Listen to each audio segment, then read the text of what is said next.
Welcome to Courtney on Health. I, well, it's not exclusive, but we're on malcolmpresents.com. I'm forgetting everything. Okay, Anyway. Don't forget. I'll just take over. Take out. over, Max. I'm take over. gonna do the intro, and we'll get this rolling because we have a lot of good things, and we don't want to have Courtney just standing there waiting for doing her stuff. Well, I don't mind. I mean, she looks pretty. I mean, being of course. Well, we want to get moving and grooving. So okay. Hi, Courtney, and hi, Malcolm, and welcome to Courtney on Health, a Zoomcast series about how to get through these lingering COVID times when they keep lingering on and on, with tips on nutrition and exercise given by Courtney Grevenese, registered dietitian with a Master of Science degree in nutrition and applied physiology. Courtney is an experienced nutritional and health consultant in the New York metro area and beyond into the universe, and will help guide you on a path to wellness and health. So we'll get to the topic. I'm doing a poem because it has notes of exercise in it, and it's called Run for Your Life. And it's by just initials, small e, capital L, capital T, small e, LT? I don't know. Anyway, here we go. Decided on a slow evening jog today, instead of the usual television replay or subscribing to an online lesson. Getting outdoors is the main reason. Ran past all sorts in the park, parents, kids, and animals that bark, couples, parents, and babies in strollers, walkers, cyclists, seniors, and joggers. People of all sizes, shapes, and tones, some with Androids, others with iPhones, all intent on keeping well, beyond the move, stay healthy and mentally in the groove. All kinds of personalities in the open, kids, youths, adults, and retirees even, individual dialogues that don't seem to end, each on a quest for that me time to spend. I choose exercise as my own medicine, running, cycling, stretching, adrenaline, for all the things that I can ever control, my very health and wellness I dearly hold. So it means, get out there and exercise, but you have to control your health. Courtney is helping us do that. Yep. So while many of us do take time to exercise and get out into the world, a large part of the populace are constantly hunching over their computers and keyboards or typing and texting on their smartphones. I'm not sure how smart that is, but scrolling social media on various devices can take a toll on your body. Hunching over your keyboard, slouching at your desk, or looking down at your cell phone can cause stiffness in your neck, spine, back, and shoulders. When exercising, proper form is key to having a safe and beneficial workout. So today, Courtney will give us exercises and tips to help alleviate muscle tension caused by poor sitting and standing habits, overuse of devices, and much, much more. So Courtney, could you give us a little insight what we're doing today? Absolutely. Let's jump right into it. And I've sort of broken the segment apart into work, standing versus sitting. Then I want to focus a little bit about anybody, whether it be a grandparent, nanny, mother, father, caregiver who has a toddler. So we can talk about the hip issues, pelvic issues that we see from side carrying a toddler or a baby, and then exercise. Form, so important, just like you said, Maxine. It's key. You want to make sure that you get the benefits you're looking for without the pain attached to it. So most of us, at least over the last couple of years, have been working predominantly at home. Fortunately, more people are going back to work, which might mean a better ergonomically sound environment at which to work. So chairs, desk height, things that might help with your alignment. But that's great and that's helpful. But for some people who are still working at home, I really want to reach out and give tips on how to save your neck, your spine, your back, your alignment, really focusing on, I was being funny, like core strength, Courtney, we've got things going here. It really comes down to just how strong you can keep your midsection.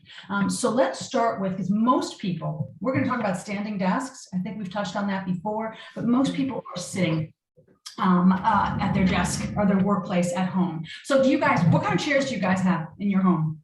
Similar to the one you have. This something like this, right? Yeah, I have like one desk, I have like a really kind of nice, good office chair. This one is a rolling office chair, so I can Okay. roll back and forth.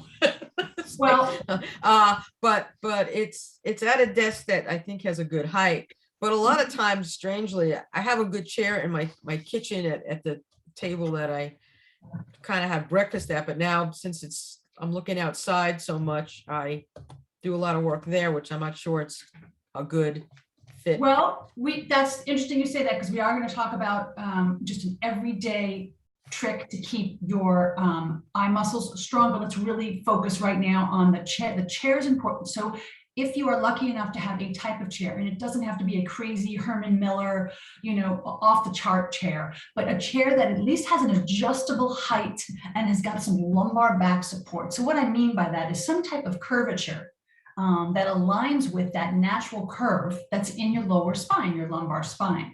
So that's helpful. Height is going to be key. The tips that you want and what you really want for great alignment when you're sitting at your desk. We've spoken about these 90-degree angles before. You want your back up against the chair so that your back has got some support and that you're not sitting there. So if you're on a stool at home or anything without a back, I would strongly encourage you. A movement in the right direction would certainly be to get a chair with a back. That's number one. If you don't have a chair with lumbar support, you can use things like rolled up towels. You can use a yoga mat, which is a little bit squishy, and kind of keep it directly behind that lower back that we just mentioned to give it some support. The height of the chair is going to be key. You don't want it so that your knees are all the way up in your chest, or all you have are your tippy toes on the floor. Flat feet when possible. You want 90-degree angles so that your hips, okay, are about the same height as your knees, maybe a little bit higher. That would be fine. But that's the right alignment that you're looking for and support you're looking for while you're sitting at your desk. Hopefully your chair has got some kind of armrests. The gels are nice because they're comfortable and they create a little bit of relief, and there's no pressure points. So that is going to be key when you're sitting as well. You want to make sure that distance-wise, you are roughly, and again, most everybody's got some kind of measuring tape at home. But if not, just eyeball it, 18 to 24 inches away from your monitor. That's how far away your eyes should be from your screen. So this helps with that alignment, reducing eye strain. Why? It's like, well, I've had a class, well, why does it matter whether the screen's right on top? Well, what you want is a nice neutral neck, right? You don't want to be looking up at a screen that's really high all day long for 8, 9, 10, 11, however long you're working, nor do you want this to happen. Sort of the day creep, the slouch, right? Your shoulders come over and you're looking down. Look what you've created in your neck, okay? You're looking downward. Some of you have heard about text neck. It's a very real issue. Many of us, and here it is, and we all know this. For those of you who are listening and not watching us right now, you know exactly what I'm talking about. It's that staring down at the screen with your chin closest to your chest, not neutral alignment. We're probably not even aware of just how often we do this throughout the day. So if you can, at your home office, and even when you're at your work office, but again, there are chairs usually at an office can accommodate different heights and different widths, so they make it a little bit easier. So important to help with reducing eye strain, reducing neck strain, upper back, lower back pain. So it's, just 101 in terms of office while you're sitting, work while you're sitting. Some people, either because they do, shifts, working all day, they're standing on your feet all day long. So we think, well, that would be great, right? Well, it's great if you have the luxury of moving towards something like this, which is a standing, it's a standing desk accessory. I don't know if you guys have ever seen these. Mm-hmm. They use it a lot in offices. And I know my son had one in his, that was before the COVID and no one is in our office anymore, but yeah, it seems to be popular. Yeah, so you can see they're pretty easy. They're all different types. You can go online, see what works for you. There's all different budgets, but I totally get it. Not everybody can afford one of these, but these allow, if you see what I'm doing here, it's got a hydraulic pump in it. And you can, throughout the day, go from a sitting position to a standing position with very easily, which really helps keep your body, from staying in a constant position all day long, whether that be sitting all day long or standing all day long. So if you're using a standing desk, same rules apply in terms of your neck and your distance away from your monitor. You want that 18 to 24 inches away from the monitor, nice neutral neck. Keep your shoulders relaxed as much as possible. And when you're working at that keyboard, check your height, okay? So that your hands are not down low, nor are they up here near your shoulders. You want your hands and your elbows pretty close to being in alignment. That will help with arm pain, shoulder pain, and any issues with repetitive stress at your wrist. I'm wondering when you're talking about looking at a monitor, what I was testing is if I sit straight up and just put my arm out straight from my shoulder. I think it's a little less than the, I don't know, I think it's like about 15 inches. Well, we're not going to split. I think what they don't want is for you to be right on top of it. Yeah, it keeps my neck, but it keeps my sight level to the screen. Right, right. So if I follow my hand. Yeah, which is exactly what you're looking for. You want that nice neutral position, and you don't, what you don't want is to be in a situation where you're pulling your head forward and your neck is out of alignment. That's what they're trying to avoid. So if you're in a neutral position and you're at 15 inches or 16 inches, that's fine. Yeah, but I'm just wondering also when you're talking about sitting down and getting up, I know, I'm not sure, I don't know, I've never really sat at a desk. I've always done outside sales, but they say they recommend when you're in a plane and you're sitting, every like half hour or 45 minutes, you should go up and take a walk because it's not good just to sit down. I go for the desks also. Yeah, oh, absolutely. And thank you for bringing that up, because that was one of the things we're going to talk about. And that is throughout the day as much as possible, particularly if you are sitting all day long. You want to get up, you want to move around. It doesn't have to be for very long periods of time, but we're not designed to be sitting that long for that many days in a row. So you do want to get up and move around. Planes, obviously, people who fly for long periods are at risk of developing DVTs, deep vein thrombosis. So it's not necessarily that risk at work, but it does help with circulation, and it does help to get your body back into alignment, and it feels good. It's great for stress reduction. Along those lines, and we've spoken about this before, try as best you can not to cross your legs. Immediately when you cross your legs, and I get it, it's a comfortable position to be in, but immediately you'll feel this. If you put your hand on your lower back, your lumbar spine, and you cross your legs, you will feel immediately that it doesn't stay in that nice curved shape. It puts it out of alignment. So it's a really poor posture move to keep your legs crossed. What do I do instead? You can try, if you're really a leg crosser and you're trying to move away from it, try and just cross your feet. That would be helpful. Or you can use, again, some offices have these. We have one here. They have gizmos. They're footrests, adjustable footrests. So you take the pressure off.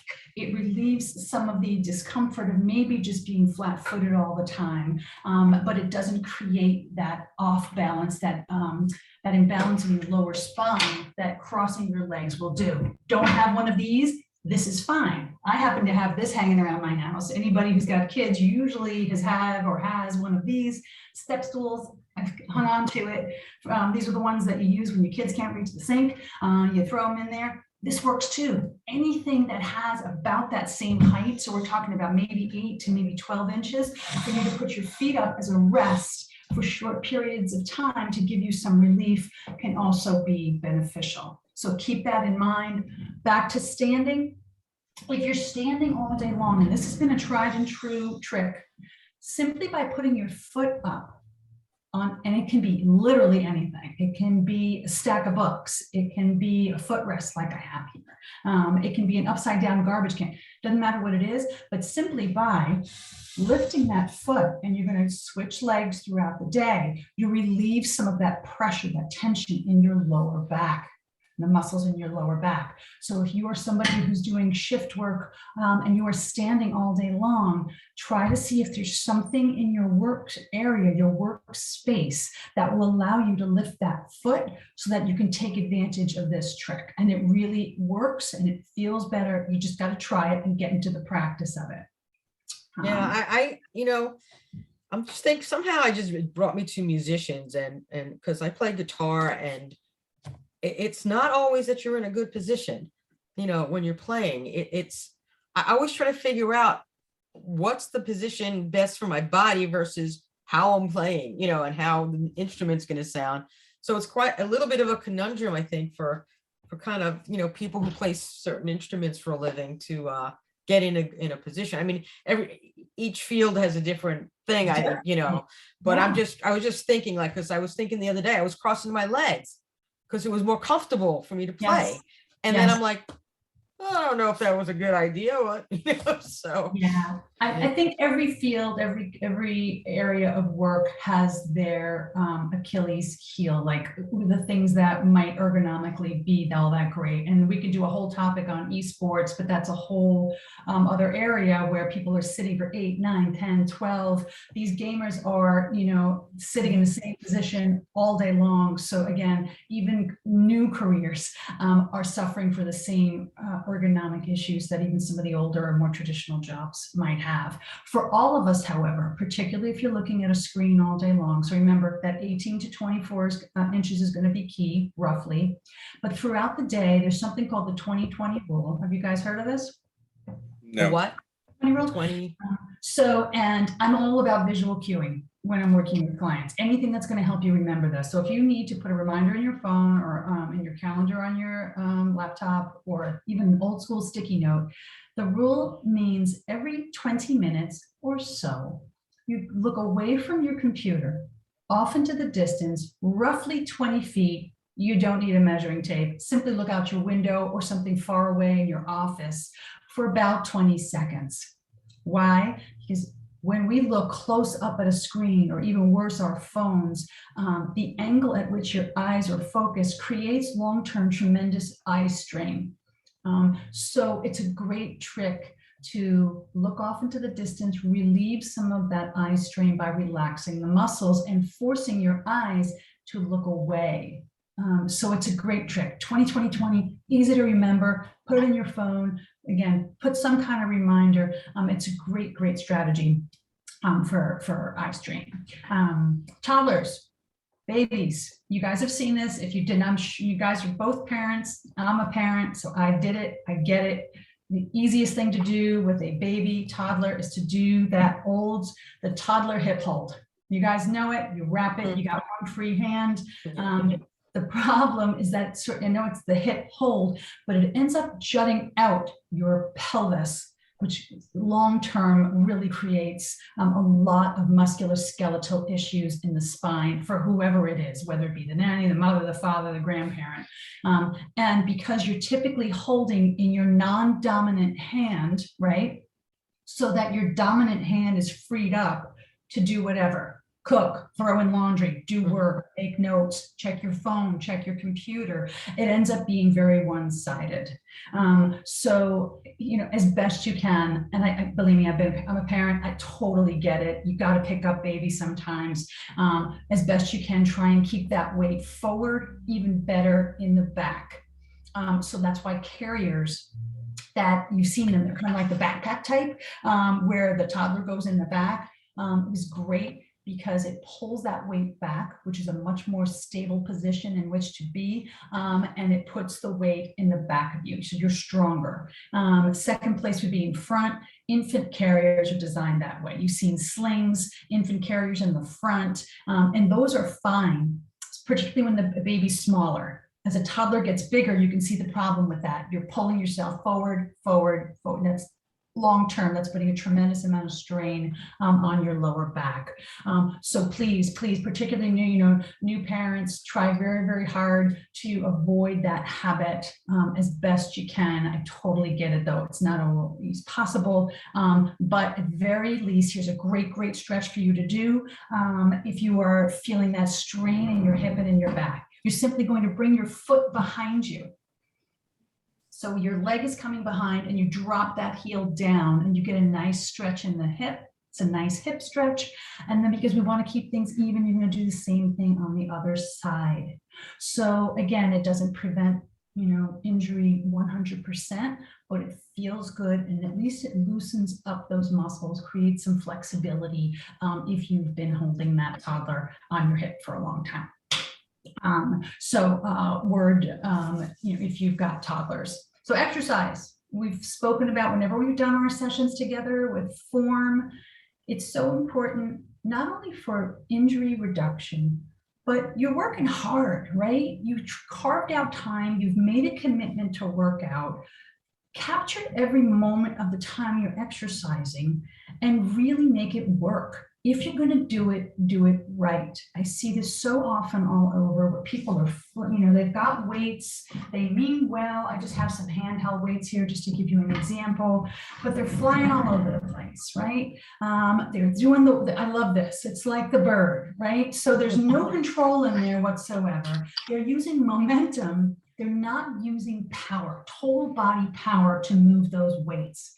So if you can't, for a few repetitions, in a very controlled fashion, lift those dumbbells with control, in all likelihood, the weight is too great for you. It's okay. Just go down to a lower weight for right now. You will get there, but better you do it right, get the results you're looking for, and being pain-free and keeping injury down to a minimum. So lots of controlled motion. Generally, if you're doing shoulder work like this, just to shoulder height or slightly above, you don't want to go necessarily much above that.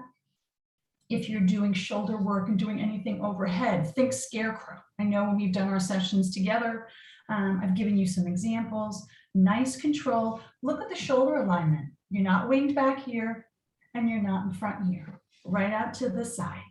Very smooth, very controlled.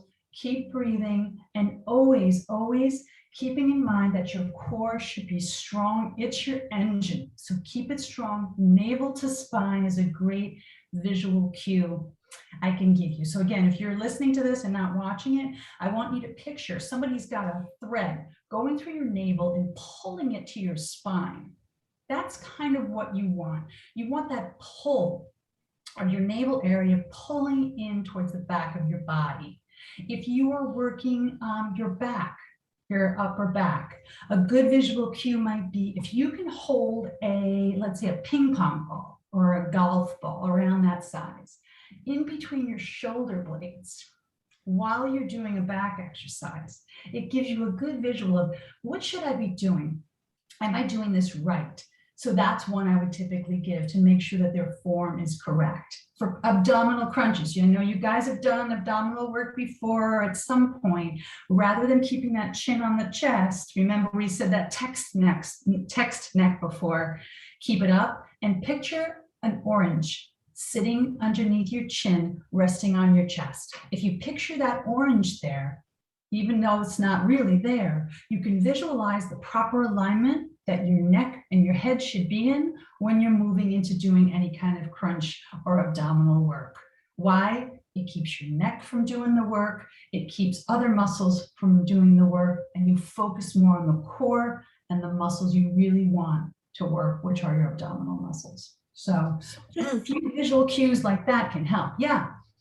In terms of like when, I'm walking my dog, I always wonder, a lot of times I don't think my posture is good. She's pulling me or she's on the side. So what's a good position? I know you have like dynamic and static, different postures. What can you tell us about, walking and running, and especially pet owners who have, fur babies instead of toddler babies, That's right. pulling them. Well, for bigger dogs, and I don't, I think you fall into that category. You really do have to be careful. If you're walking always with that leash in your same hand and you're constantly getting pulled or jerked, again, every dog is different, every walker is different, but you do need to be mindful of that because that could certainly lead into perhaps a shoulder injury. I have seen people with bigger Already dogs. done. I Already got know. that. I've seen people where big dog owners with bigger dogs, it's almost like it's not almost like it's a belt so that it goes around the waist. So you're allowing your core to get some of the work and your back rather than your arm getting pulled all the time. So that's one thing I would suggest if you've got a bigger dog. Your alignment in general throughout the day, I know everyone jokes around about good posture and it looks like it's very fancy and, very aloof, but the reality is nice neutral hips, pull that navel into your spine, try to avoid that slouch, the shoulders dropping, your chin, and that's going to be helpful whether you're standing or if you're just walking along, and a nice neutral stride, typically heel to toe. So that's all helpful in terms of walking. If you're running, check your running stride. I know, Malcolm, that you're a runner, and everybody I've seen, I probably even have a bizarre running stride to some people, but you have to be careful in particular about how long your stride is. They've actually shown that people who've got very wide strides, so you're taking a longer step as you go into that run, tend to be more prone to injuries than people who shorten up that stride a little bit. Well, an important thing I know, at least with the running, is the landing. And when I was doing my major running, doing marathons, I got a special made orthotics because they showed me what they did is they put me on a machine and they showed how my foot landed, and each foot is different. It's not they're the same, and some feet are a little longer than others. And I know and with the shoes, probably each foot is like maybe half a size bigger or smaller. Yeah. Well, that must have been very good information for you to get in terms of how your, what your landing is like. That's why some people are pronators versus supinator. And what I mean by that is how you roll your foot. Are you landing on the outside? Are you landing on the inside? I think it's very helpful for those of you who are runners out there in particular, and same if you're a walker, take a look at the bottom of the soles of your shoes and the soles of your sneakers. And it's very telling what kind of walker you are, because you will see wear down, usually on one side or the other. And it will tell you, okay, I'm landing more on my left or my right. It's just for yucks. Just go grab your snakes or your shoes at some point and see how they've worn in the soles. And you will definitely see, a difference. So, because sometimes what people might feel as, knee pain might not have originated in the knee. It might have started in something further down, like the way you're walking or running, or some type of repetitive behavior or movement that you might be doing. Well, I guess runners are a whole other, I don't even know how you guys did marathons. I mean, I'm just happy walking down the block. With great pain. The stride is, but I still am amazed because I do it sometimes. But in the city, when I was walking, I would notice literally people with their necks down, looking at their phones.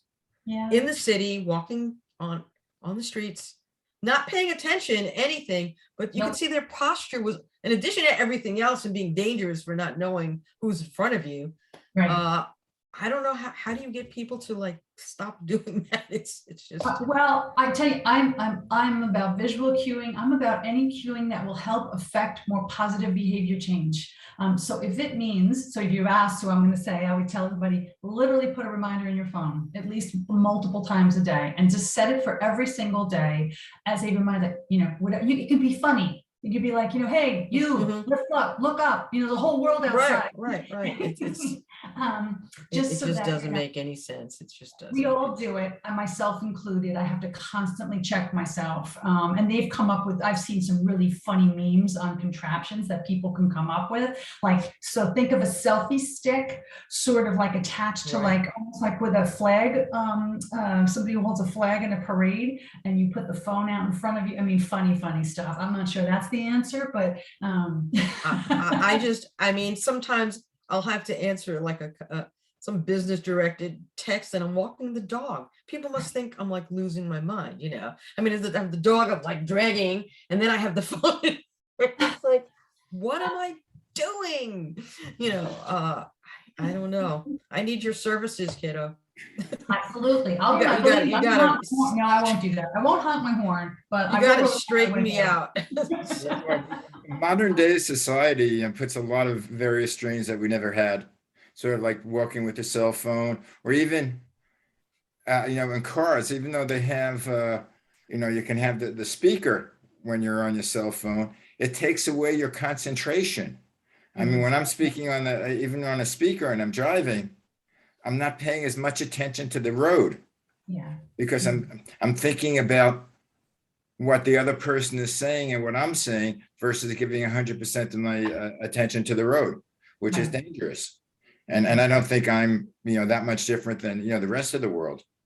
Right. I will, yeah, you're absolutely right, Malcolm. And I think that's why they've put such a price tag on, if you get a ticket for distracted driving, it's a pretty steep, they want to, for a lot of it, you're right. It's distracted no matter what you're, doing. And typically if it's looking at the phone, you're not looking at the road in front of you. It doesn't even have to be looking. It's how involved the conversation is.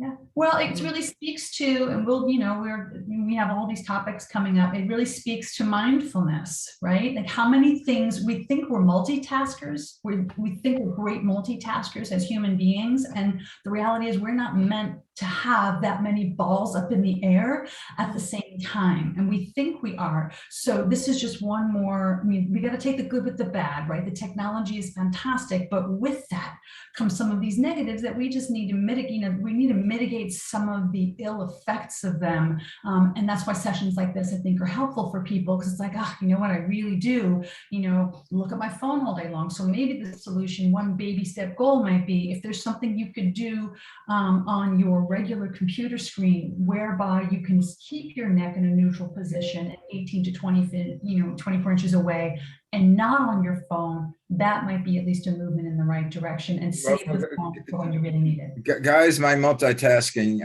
I also serve as a stopwatch. It's the end of our show. You're the multitasking stopwatch, but right. Just really something quick. Can we do something really quick? I don't know if we said anything about at your desk, can you do stretches? Oh, I mean, you were stretching standing up. I mean, is there anything I could do on my desk? When I'm whoops, no, I just killed my printer. Is there anything quickly you can just absolutely? Yes. Everybody, every day, you can do this at your desk, on the phone, arms above your head, hold your hands together, reach those arms straight up and straighten out that spine. Just really lengthen it, get a deep breath in and out, relax and exhale. Bring those hands down. Every day you can do that. The eye strain technique, that 20-20-20, is a great one every day we could be doing. And simply rotating that neck, okay, relieves some of the tension that you might be feeling in it. So if you can only eke by with those three, those three stretches and techniques, the 20-20-20, really deep breathing with a nice good stretch up and down, and then looking left to right as many times as you can, you're in a good starting spot. Guys, I hate to say this, but like 30 minutes is 30 minutes. Lucky we're not on. It's all right. No one's timing us except you. So anyway, I got to get ready when we're on network television.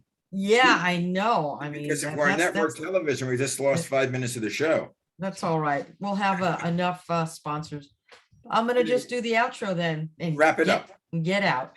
All right. Thank you guys. And thanks for joining us for Courtney on Health. To get more info, follow Courtney on her Facebook page, which is Courtney on Health, on Instagram at CLG Wellness, and visit her website, CourtneyGravenese.com. For more shows, go to malcolmpresents.com and theManyShadesOfGreen.com. Courtney on health, smart, sound nutrition, strong, safe fitness, and we'll catch you next time.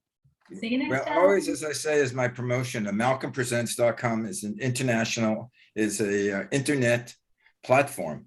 And I have I think 7 other shows that I have on that you can listen to, plus all of Courtney's back shows. So if you want to, like what she says, tune in some of her old shows, and she has fantastic information about how to keep healthy and how to eat healthy. That's it. Bye, guys. See you next week. Bye. Okay.